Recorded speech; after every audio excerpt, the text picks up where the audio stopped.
Presented by Climate Power Education Fund. Does big oil care about our streets flooding or our home burning? Not according to an ExxonMobil top lobbyist. Did we aggressively fight against some of the science? Yes. We were looking out for our shareholders. They care about profits, not people.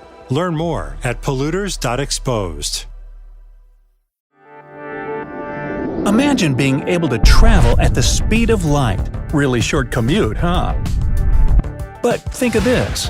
You travel 186,000 miles in just 1 second. In other words, it would take you just a second to go around Earth 7.5 times. It seems like an awful waste of endless opportunities to me. Why not travel to space? But first things first, let's figure out how fast the speed of light is. Spoiler, it's very fast. It's the speed at which light travels in a perfect vacuum, and it's 671 million miles per hour. It takes sunlight on average 8 minutes and 17 seconds to travel all the way from the sun to Earth. Why don't we, humans, explore space at the speed of light? Well, in short, the laws of physics make it impossible. Let's ignore this insignificant detail for now and imagine we can move at the speed of light. The Moon is almost 239,000 miles away from our planet. This distance is the same as 30 Earths placed side by side. If you were traveling to our planet's natural satellite at the speed of light, it would take you just a bit more than 1 second to reach your destination. For comparison, if you decided to drive to the Moon without breaking speed limits at about 65 miles per hour, it would take you almost 3,700 hours, which is 154 days, or more than 5 months. Venus is the closest planet to Earth. On average, the distance between the morning star and our planet is 25 million miles. That's 1,000 times as long as the distance around Earth. Still, while traveling at the speed of light, you'd need just 2 minutes before you landed your spacecraft on Venus. It might be just enough time to munch on a big burrito. On the other hand, if Venus was on the other side of the This episode is brought to you by HP. Whenever you do your best thinking, the HP Spectre X360 is ready when inspiration strikes. With power save for battery life and focus mode to multitask, you can do your best thinking whenever and wherever it happens. You can't always schedule when and where you might have a brilliant thought, whether it's in the morning or before bed, when you're at your computer or away from it. Thinking can happen anywhere and anytime. The HP Spectre X360 2-in-1 convertible PC with Windows 10 saves battery life for whenever an idea hits you. HP Spectre X360, a more thoughtful laptop. sun, it would take you 15 minutes to reach it, and that time is enough to have a proper meal.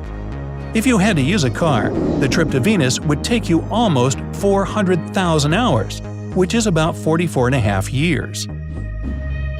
The smallest ever observed distance between Earth and Mars is 35 million miles. The average distance is around 140 million miles, and the greatest distance reaches 250 million miles, which is 1,000 times the distance from Earth to the Moon. Anyway, let's imagine it's your lucky day and you have to travel the smallest distance. Then you need a bit more than 3 minutes to step on the reddish Martian sands. If you travel to the red planet by car at a speed of 65 miles per hour, well, you're going to want to bring a big lunch. You would spend 540,000 hours, which is more than 62 years in your vehicle. Better change your oil while you can.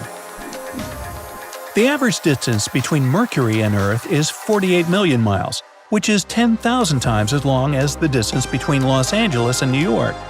Traveling at the speed of light, you'd spend almost 4.5 minutes to reach your destination. You can watch 2 official movie trailers during this time. By car, oh boy, you would need 740,000 hours, or more than 85 years to make a one-way trip. It's time to travel to our one and only Sun, which is almost 93 million miles away from Earth. But when you travel at the speed of light, this distance doesn't seem so huge anymore. It would take you just a bit more than 8 minutes to get to the Sun's surface. Ow, it's hot! 8 minutes?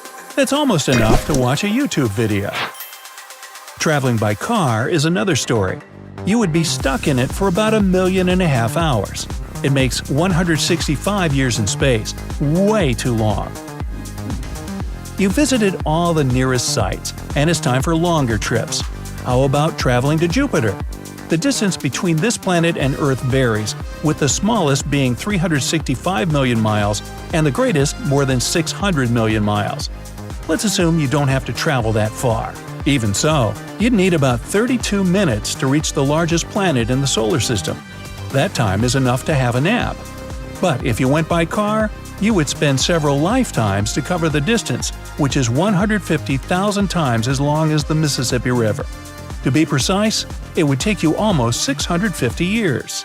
Wow! But Jupiter is by no means the furthest you can go. Saturn is about 750 million miles away from Earth at its closest. That's 3,000 distances from our planet to the Moon. And still, if you traveled at the speed of light, you wouldn't even have enough time to watch your favorite movie. The entire journey would take a bit more than an hour.